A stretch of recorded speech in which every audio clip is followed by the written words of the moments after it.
It was one of those fall days like any other, except this day was different. The boy was walking home from school one day when he came upon a group of kids. They stared at him with a longing eye. Unsure, he continued on towards the group of kids. One of them stepped out of the group. He was a bigger man. He was tall. He had big black eyes. I guess they weren't really black. They were more brown. But the sense that you could see his soul right through them, it was unbearable. It was painful. And that's when it all happened. The boy wandered off from the pavement to the grass, hoping that he could escape the group of boys.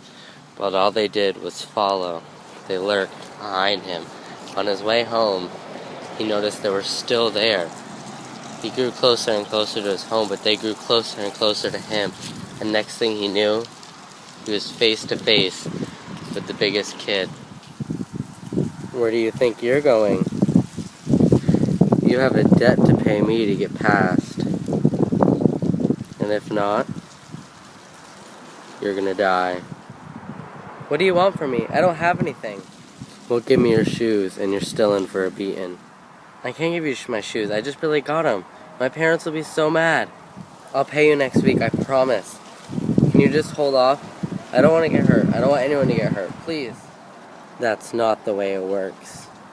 Looks like someone's gonna die today. Boys, you know what to do. Bring him out back, and I'll meet you there.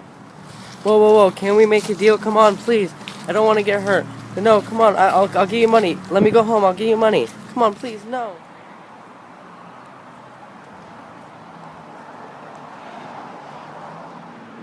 Later on that night was when it happened.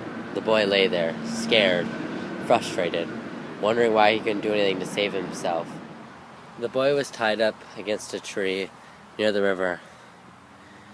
He was wondering what was going to happen next, if he was to live, if he was to die. So many questions, all left unanswered. The boy started to hear some rustling come up from a path. He assumed it was the boys, so he started to struggle. He tried to get out. He tried. All attempts were failed, and the boy had to sit there, miserably, wondering who was coming and what was going to happen next. But thankfully, out of nowhere, it was just a little white rabbit. That's all it was. The boy was relieved in a sense, but knew he still had to find a way to escape. The boy laid there, scared, frightened, looking around left to right to find for someone to help him, but no one came. The boy looked around for something maybe to escape. Then he looked down. He saw a small rock. He decided to try pulling it up with his feet since his hands were tied, maybe to cut him. The boy shuffled a minute trying to get it undone. He got it undone. He stood up, and then he looked left. He looked right, and then he just decided to run, trying to find safety somewhere, hoping that he could find somebody who could bring him in. Let him hide. Let him stay the night. He didn't know what to think. And then it all became real. He kept running, and he realized he had nowhere to go. He looked around, surveying the land, trying to find somewhere maybe he could hide out so he wouldn't get lost, he wouldn't get cold, he wouldn't die. Dying was the only thing on the kid's mind. Dying. Everyone in his family had passed away almost. All he had left was his father. What would his father think if his son was a little girl and just died out there in the woods, lonely? He thought back to one moment where he was a young boy. He got home from school one day after completing a long, treacherous day of being bullied for many people. Not just your ordinary bullies on the side of the hallway, but the teachers. The teachers even bullied him because of his learning disabilities. And he gets home excited, thinking that his father, of all people, would be caring and understanding. And instead, his father gave him the beating of his life. The boy was scared to go home, but also he had no one else to look up to to look forward to seeing at the end of the day. So he had to forgive his father.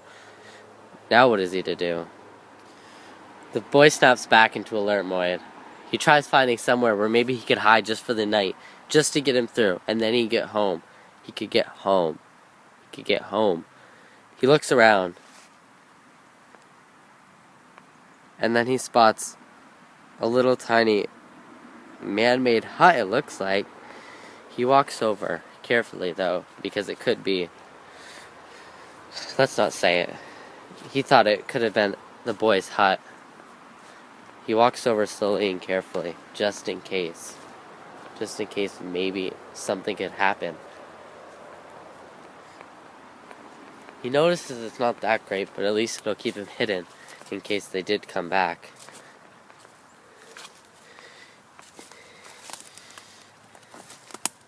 He crouches down, looking over the water, turning around, looking around, seeing if anyone could come. He decides this is where he's going to camp out for the night. He decides this is where he's going to make his shelter. Next, he had to worry about food. Where would he find his food? What would he do for survival? All these questions unanswered. The boy decides the best thing to do right now is to lay down and get some rest. He decides this is the best thing to do so he can make any rightful decision after the day he's been through. Later that day, the bullies found the boy. Let's just say they kept his promise. They gave him the beating of a lifetime. Luckily, the boy never woke up. He didn't feel a thing. The boy was pronounced dead several days later when they found his body.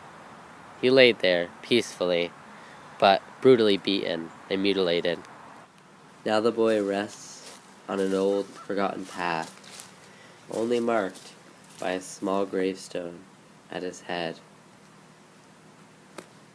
waiting for the day when he will be reunited with his father once again.